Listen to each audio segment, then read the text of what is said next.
watching WAFF 48 News at 5 on your side. Good afternoon. Thank you for joining us on this online edition of WAFF 48 News at 5. I'm Nolan Crane.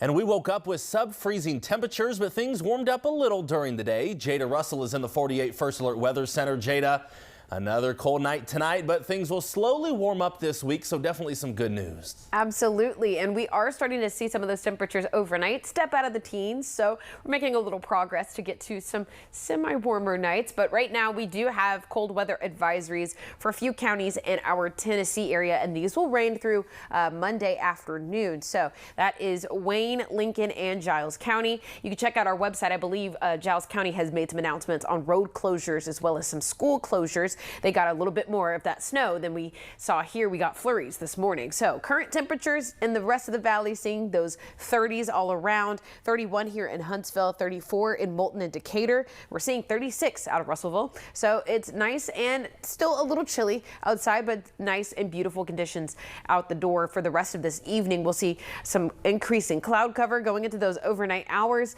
Temperatures will stay in the low 20s instead of the teens. I'll walk you through what to look at for the rest of the work week coming up in a moment. We have a 48 safety alert tonight in Decatur. The county EMA has a tough decision to make. Are the current tornado sirens worth fixing, or does the system simply just need an overhaul?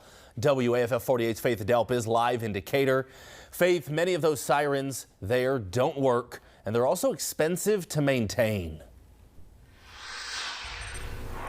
Yes, they are, Nolan. Right behind me is one of the 7 tornado sirens that they have right here in the city of Decatur. And I spoke to the Morgan County EMA director, and he told me 5 of those 7 don't work. And we're told that they haven't worked for the past 6 months. Now, the city council will be voting tomorrow on a budget item to replace the batteries. The cost to replace batteries for all the sirens is nearly $6,000. But there's no guarantee that fresh batteries will fix the problem. If they don't, Mayor Kent Lawrence says he's not sure what the next step would be. New sirens could cost as much as $50,000 to $60,000 each. EMA Director Jonathan Warner says tornado sirens are outdated technology and expensive to maintain, but they still have a place in the severe weather warning system. Warner emphasizes that while they're important, everyone should have another way to be alerted of severe weather. Sirens can go out, just like apps can mess up, just like weather radios can, anything, can mess up. So we always just want to make sure that people have multiple ways of receiving alerts and warnings. Don't just rely on one thing. Have a backup to your backup. Now, tomorrow, the city of Decatur will be voting on whether or not it's worth nearly $6,000 to maintain their tornado sirens. We will keep you updated on their decision. Reporting live in Decatur, Faith Delp, 48 News on your side. It's day 4 of an ongoing water outage in West Lauderdale County. Burst pipes have led to massive leaks that are draining that water tank as fast as they can be filled. And the Water Authority told us on Friday it may be Tuesday before all of the repairs are made. There's been no apparent change in that status this weekend. Water giveaways were on hold today. No word yet if they'll resume tomorrow. The Walker County community is once again rallying behind the Booley family. It's been 1 month since 4-year-old Jonathan Booley wandered off from the family's property near Jasper. He was found dead a few days later. This weekend, the community came together for a fundraiser for the family. And we're told that fundraiser raised almost $11,000. It's definitely a lot bigger than I expected, a lot more than I expected, and I don't think she's going to have to worry for a while as far as having to go to work and things like that. If she needs the time to grieve, she has that. No foul play is suspected in Jonathan Booley's death. A preliminary autopsy suggests he died of hypothermia. The countdown to the Artemis 2 mission continues. This is a live look at the SLS rocket on the launch pad in Florida. In just over 24 hours, crews will begin filling the rocket boosters with hundreds of thousands of gallons of fuel. That's the last big test. And if everything goes well, the next step is setting a launch date and time. That launch could be as soon as 1 week from today. 4 astronauts will be on a 10-day mission to orbit the moon. That'll be the final mission before Artemis 3 returns a crew to the lunar surface next year. Happening tomorrow, the Decatur City Council is meeting to talk about a plan to limit the number of short-term rental properties like Airbnbs in the city. This is an ordinance that has been under debate for a long time in the city of Decatur. Some city council members say the rentals are helpful when big cities like theirs host events and hotel space is limited. Others say they're being bought up by landlords instead of families. The ordinance would limit the number of properties in the city allowed to operate as short-term rentals. It would also limit how close those properties could be to one another to maintain balance in neighborhoods. A Northeast Alabama celebrity is ready for his big moment tomorrow. We're talking Sand Mountain Sam the possum. And Sam will let us know if these cold temperatures are sticking around or if we'll see an early spring. You can forget about the groundhog in Pennsylvania. Sand Mountain Sam has been right 19 out of the past 20 years. That's a much better average than the other guy. WQSB Radio in Albertville is hosting the party tomorrow morning, and we'll let you know what Sam predicts.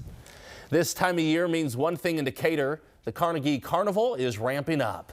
We were at the Princess Theater today for the Carnival's dog fashion show. This is one of dozens of events around the city this month benefiting the Carnegie Visual Arts Center. Proceeds today will also split with the Decatur Animal Shelter. These pooches were competing for the coveted Best Dressed Award and prizes that come with it. Many of them come from the Decatur Animal Services Shelter. Trinket, the Great Dane, she is a shelter success story, and several others. So it's been really great, and that's been something that really spoke a lot to us about Decatur Animal Services, was they work hard to make sure that their animals find good homes. The Carnegie Carnival's biggest event is the parade on Valentine's Day. That'll take place in downtown Decatur. After the break, find out why the government shutdown might last longer than expected. Plus, Huntsville history. Why you might not know and what you might not know about Lily Flagg. You've heard the name, seen street signs, sports jerseys, even businesses named after her. We'll also talk about how cold it's going to get this week and see the warm-up coming on the way with rain chances. That's coming up in a moment.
The government shutdown that started Saturday morning may last longer than we thought.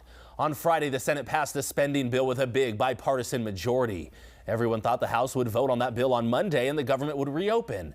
Now we're not so sure. House Minority Leader Hakeem Jeffrey says he and several others are not sold on this bill. He says they are willing to continue the shutdown longer as a way to demand reforms to ICE. House Democrats are meeting about this issue right now. We'll have the latest tonight after the NBA game. Now, your first alert weather forecast with Jada Russell. 48's Umbrella a Week giveaway is sponsored by Mr. Rooter, your locally owned expert plumbers for over 34 years. Jada, you were right. You told us to be ready for the really cold weather all weekend, and it's been all weekend. Absolutely, but we're seeing a warm up on the way, and I'm excited to report that. Good news, we do have a chilly night tonight, and even still, we're seeing our temperatures kind of take it up a notch into the 20s instead of the teens. So we're making progress, right? So our forecast for tonight, expecting to see 20 degrees out the door. If you have any evening plans, it's going to be a little chilly, mostly cloudy and still cold, but like I said, we're making slow progress into some warmer temperatures for everybody. everybody. So here's what we're looking to the next 12 hours. We'll see these 20s around as we get into the later overnight hours, keeping that cloud cover around as well. It starts to increase as we go into your Monday morning, though, and we'll keep a calm breeze. And it's really good that we're seeing less of a wind gust alongside these temperatures, because that's what's caused a lot of us to feel quite frigid going out the door. Even as early as this morning, some folks were met with some flurries and very cold, frigid conditions. So rainfall coming this week on Tuesday and Wednesday. We're expecting an afternoon shower to kind of rain over and bleed over into our Wednesday morning. So some early morning showers getting out the door, but we have a mostly dry week behind us. So that's good to know. Our temperatures will take a little bit of a twist there once we get that rain chance in. That'll make things a little chilly for a day or so, but we get back into some warmer weather. So around 4:15 tomorrow morning for my early risers, 25 degrees out the door. But as we continue through the rest of the day, we'll start to see those 40s back in the forecast in the afternoon. Some areas getting up to about 46. So we're seeing a steady growth of warm temperatures coming into the forecast around 7 a.m. It's going to be cloudy for Tuesday morning. 30s are expected out the door. And then we start to see those rain chances right around that early afternoon time.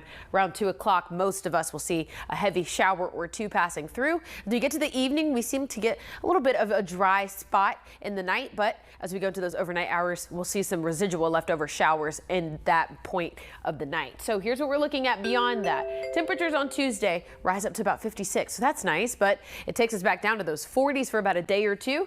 By Friday and Saturday, we're back in the 50s. And looking ahead to next week, next Tuesday, 62 degrees. It looks like it's going to be nice and comfortable. So we're expecting plenty of sunshine just behind these 2 days of rain chances.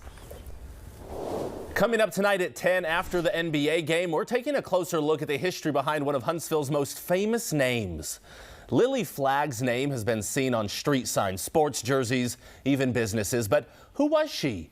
In case you didn't know, Lily Flagg was a cow, but not just any cow, a cow with a special world record that even got the attention of the President of the United States. Benjamin Harrison was president at the time. He actually sent a congratulations letter to them. So it was a big enough deal the president cared. Now you can tune in tonight after the basketball game for Claudia Peppenhorst's special report on Lily Flagg.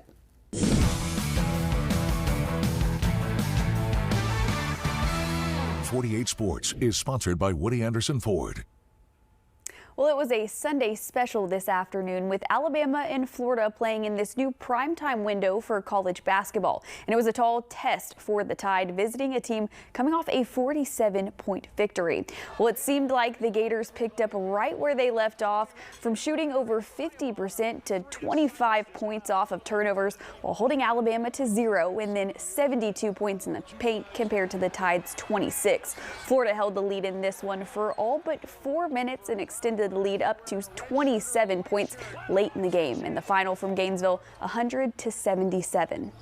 Not sure I've ever been associated with a game like that, and that's disappointing. And it's also a credit to Florida's game plan. They went to the switching. We didn't handle it well. Their physicality on the switches caused our guards some major problems. We did a terrible job adjusting to it. You got to look in the mirror at what I did as a coach, and we just was not our night. A lot of the things that disrupted us were a credit to them. You know, they do a great job of loading to the ball and making you settle for threes. And, you know, our guys got to do a better job of making open shots. And we weren't able to do that tonight. So our 4 best three-point shooters, you know, combined for 7 for 31. So not going to win when you do that on the road. But Tennessee had a lot to do with that. And Coach Pearl not happy with how his team settled for threes last night, especially when the Tigers shot just 22% from behind the arc. Auburn did cut down the deficit from the first half, where Tennessee led by as much as 16 points, but Auburn was never able to get ahead, falling 77-69 in Knoxville on Saturday night. So not a great outing for either of those teams, but we still have plenty of the season left. So yeah, plenty of season left. Good time to bounce back. I'm excited. March Madness. We just started February, but March Madness. It's coming up. You know, it's going to be here before we know it. No, really. These months are flying by at this point. They are. So a look at our forecast real quick. We're expecting to see some of those 20s overnight tonight, and we're warming up as we go through this week. You'll see some 50s in the forecast there, but rain chances on Tuesday will push us back into the 40s for a day or two. But looking ahead to next week, getting some 60s by Tuesday. Thank Isn't that you. interesting? Yeah, it is, and we need some warmer temperatures. Yeah. Ready Thank for you, it. Jada. Thank you for joining us for this Fast Cast. We'll see you back on air tonight after the NBA game. Have a great night.